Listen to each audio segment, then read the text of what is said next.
Crnoj Gori trenutno je aktivno nekoliko požara na više lokacija na Cetinju, u Baru, Kotoru, Tivtu, Podgorici, Plužinama, Pljevljima, Žabljaku, Šavniku i Danilovgradu. Požari u Nacionalnom parku Lovćeni, pored složenosti situacije, su pod kontrolom i u ovom trenutku ne ugrožavaju mauzolej i objekte u odmaralištu Ivanova korita, ocijenio je operativni štab za zaštitu i spašavanje. Demokratska Crna Gora pokrenula je postupak za ocjenu ustavnosti odredaba zakona kojim je uređen pravni status korisnica naknada po osnovu rođenja troje ili više djece, nakon što je Ustavni sud ocijenio da zakon na osnovu kojeg su ostvarile to pravo nije saglasan sa Ustavom, saopšteno je iz Demokratske Crne Gore.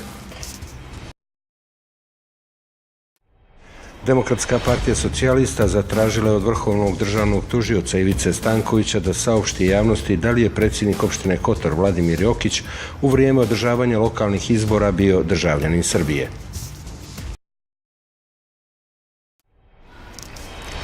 Direkcija za uređenje i izgradnju Kotora raspisala je po hitnom postupku tender za sanaciju kontrafora na Parilu koji se u decembru odvojio od gradskih bedema. Kako je saopšteno iz stručne službe predsjednika opštine Kotor, tender je objavljen odmah nakon usvajanja izmjena i dopuna zakona o javnim nabavkama i izrade odgovarajućih zakonskih podakata.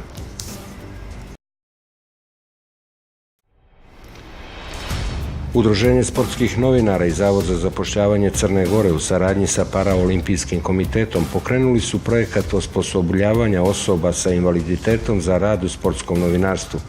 Projekat je vrijedan više od 68.000 eura, a planiran je da traje 12 mjeseci.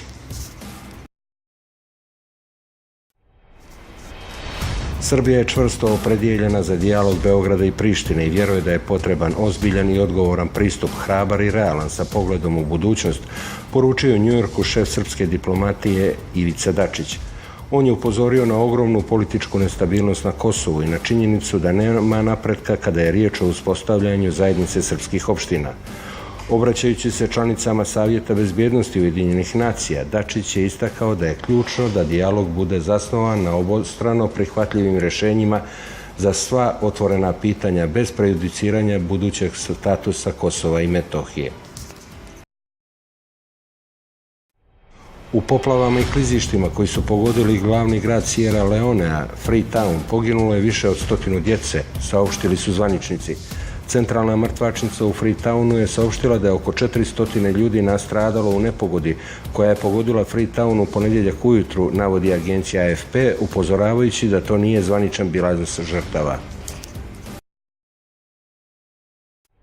Sinoć su odigrane utakmice trećeg kola Telekom prve fudbalske lige. Postignuti su sljedeći rezultati. Rudar Petrovac 4:1, Dečić Grbalj 3:3, Kom Zeta 1:1, Budućnost Mladost 1:0, Sutjeska Iskra 2:1.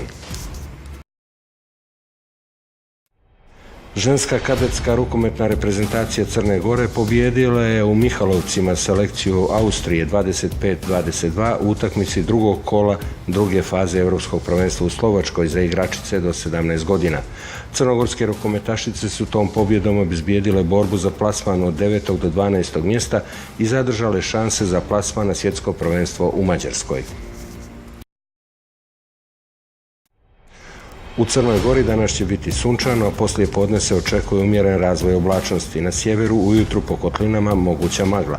Vjetar slab do umjeren, tokom jutra i noći ponegdje kratkotrajno pojačan, sjeverni i zapadni. Jutarnja temperatura od 11 do 25, najviša dnevna od 25 do 36 stepeni.